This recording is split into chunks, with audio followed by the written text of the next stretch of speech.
Trabaho ka ng trabaho at di mo namamalayang hindi ka na rin excited pag parating na ang sweldo. Bad trip ka sa sweldo mo. Pero di mo alam kung bakit?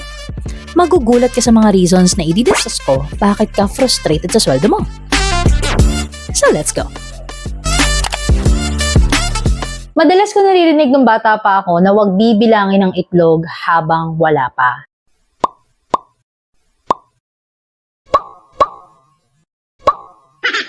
Which means, huwag paglalaanan ng pagkakagastusan ang perang hindi mo pa nahahawakan. I'm sure narinig yun na to or may mga kakilala kayong ganito. Kasi ako, marami. Yung tipong sinusulat na nila lahat ng pagkakagastusan nila kahit wala pa yung sweldo. And this is one of the reasons why we are being frustrated sa sweldo natin. Kasi nga, wala pa, ubos na.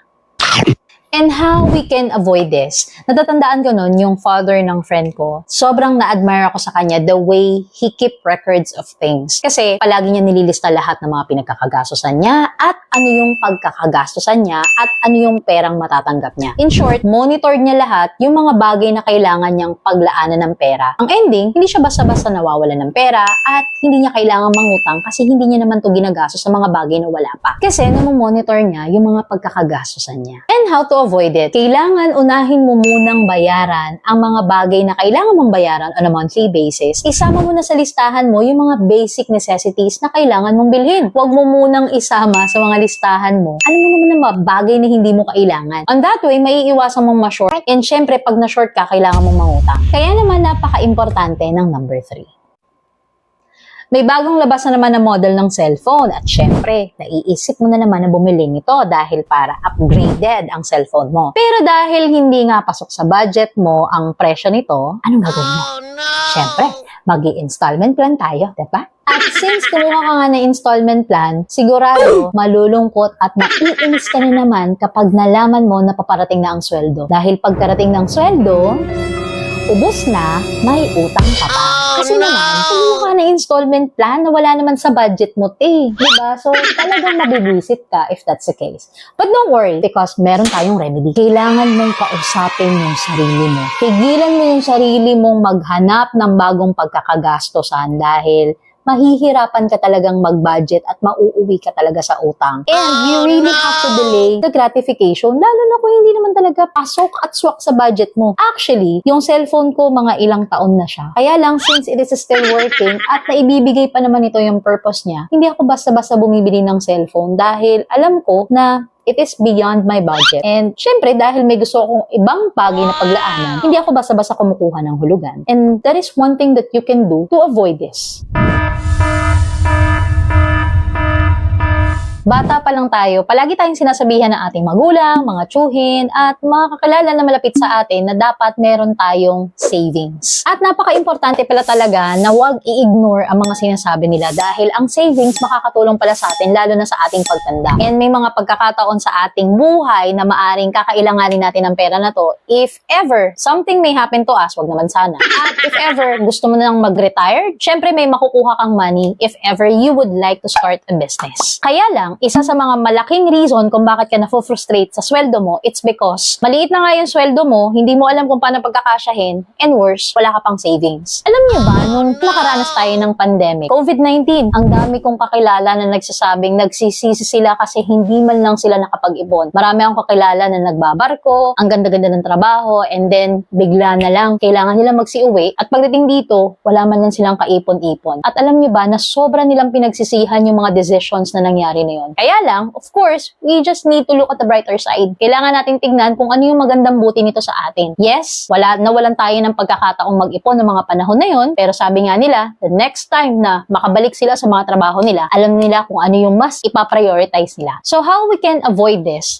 As early as now, kung nararamdaman mo na masyadong maliit yung sinisweldo mo sa mga pinagkakagastusan mo, it's time for you na magtabi na kahit papaano at magkano bilang isang savings mo. And then pagkasyahin mo talaga whatever na matitira sa'yo. Isa sa mga payo ng kaibigan ko na sobrang natuto talaga ako when it comes sa pagbabudget at paghahawak ng pera is lagi mong iisipin na dapat mauna ang savings bago ang lahat. Kasi in a long run, kahit sa ngayon, natututo ka mamaluktot dahil maiksi ang kumot, aanihin mo rin ang beauty ng savings na yan.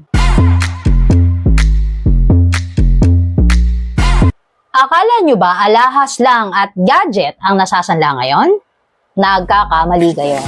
Dahil, introducing the new Sanla option. Hindi kailangan na mataas na karat, hindi kailangan mataas ang grams. It doesn't matter kung bago or luma ito. Ang mahalaga, merong itong value. Ano pa yan, kundi ATM. At alam niyo ba na ang requirements nito ay napakadali lang. As long as ito ang ATM na ginagamit sa payroll mo, napakasimple lang ng requirements nito. All you have to do is to give them your ATM at dapat yung ATM na yun ang pinapasukan ng payroll mo. Yes, ang ATM na naglalaman ng sweldo mo. In order for your loan to be granted, all you have to do is to give them your ATM at sila nang bahalang mag-withdraw ng sweldo mo at kung ano man matira sa sweldo mo after nilang iawas ang utang mo, yun ang sayo. Yes, my friend.